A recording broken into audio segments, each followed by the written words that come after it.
Today's op-ed over at HartmannReport.com, and my opening daily take here, is Trump is a whisker away from the presidency. How is this possible? Right? How is it that this guy, he's been found guilty by a jury of his peers of raping a woman? I realize guilty is not the right word in a, what do you call it, civil case, but you get it. He's a traitor who has embraced foreign dictators, particularly Vladimir Putin, who just sentenced an American to prison while actively bombing a democratic American ally. He's a convicted criminal who stole money from a children's cancer charity and scammed students out of millions of dollars. He tried to end American democracy by force. Like Hitler justifying the Holocaust, he claims some Americans are genetically inferior, and he's a whisker away from the presidency. How is this even possible? Well, I submit that you can trace it all back to dark money.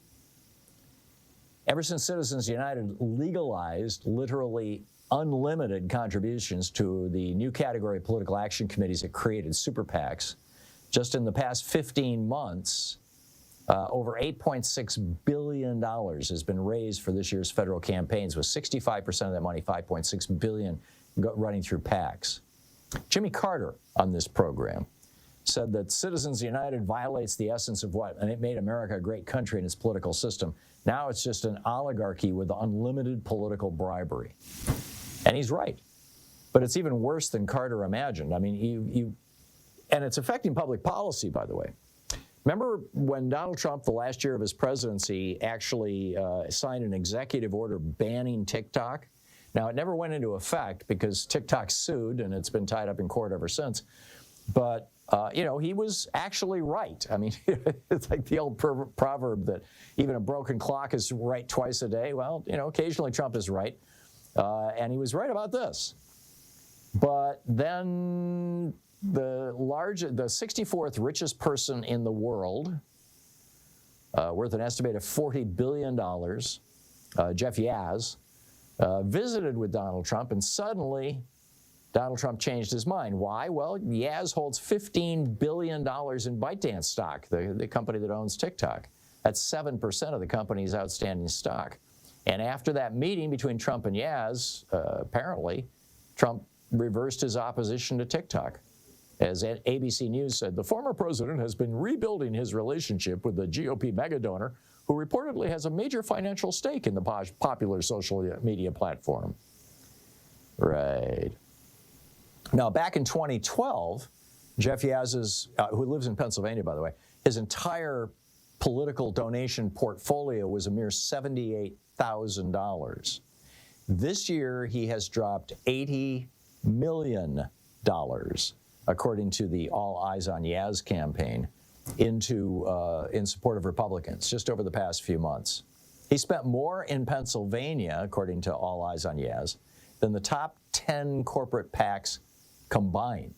I mean, you and I have one vote, right? And we are limited to giving $3,300 to any one political campaign. Pretty much every penny beyond that falls into the category of dark money, which, is the result of 5 corrupt Republicans on the U.S. Supreme Court making it super easy for billionaires to give lavish gifts and support to Supreme Court justices and members of Congress. I mean, their Citizens United decision blew open the doors to this.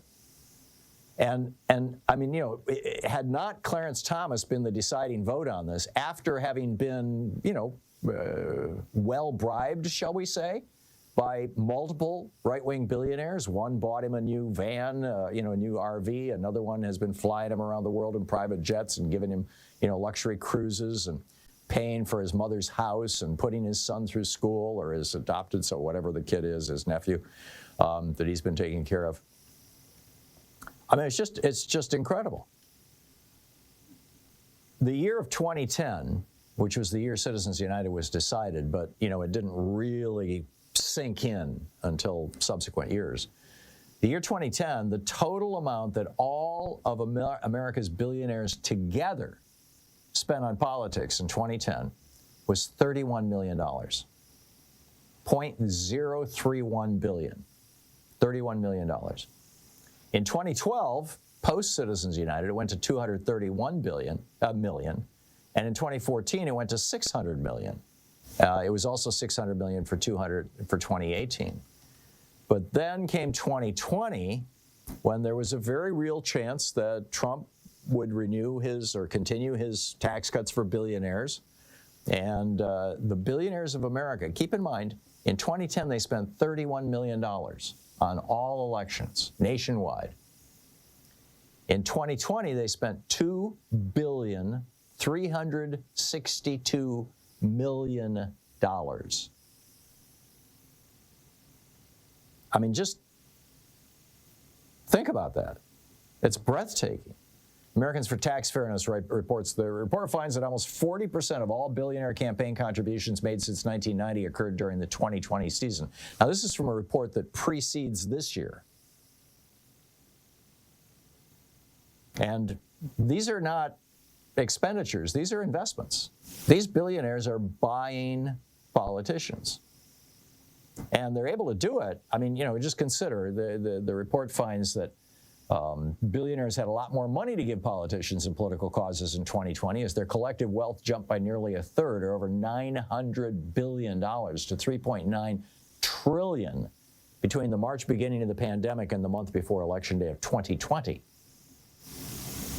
Since then, as of October 2021, they were worth $5.1 trillion. And, it's just gone up from there. Political ad spending, according to NBC, is going to reach $10 billion this year. $10 billion. Keep in mind, before Citizens United, it was 31 million. 10 billion. When Thomas Jefferson was the U.S. envoy to France and was living in Paris, this was the year after the Constitution was written, 1778, John Adams wrote him a letter that December 6th, arguing that Jefferson was afraid that a president might become a strongman. And frankly, that's exactly what happened with the John Adams presidency, but that's a whole other story. But anyhow, he was afraid of a strongman president. Adams, on the other hand, was afraid of oligarchy, of rich people. And this is what John Adams wrote to Thomas Jefferson. He wrote, "You are afraid of the one, I of the few." We agree perfectly that the many should have a full, fair, and perfect representation. You are apprehensive of monarchy, I of aristocracy. And if Trump gets elected this year, we're going to have both. You're going to have a president who's functionally a king, who will have, those kinds of powers granted him by the Supreme Court, and that he will simply seize himself. And you will have a group of oligarchs, who basically will run the country. This election could be America's last stand against oligarchy, against our country becoming like Hungary or Russia.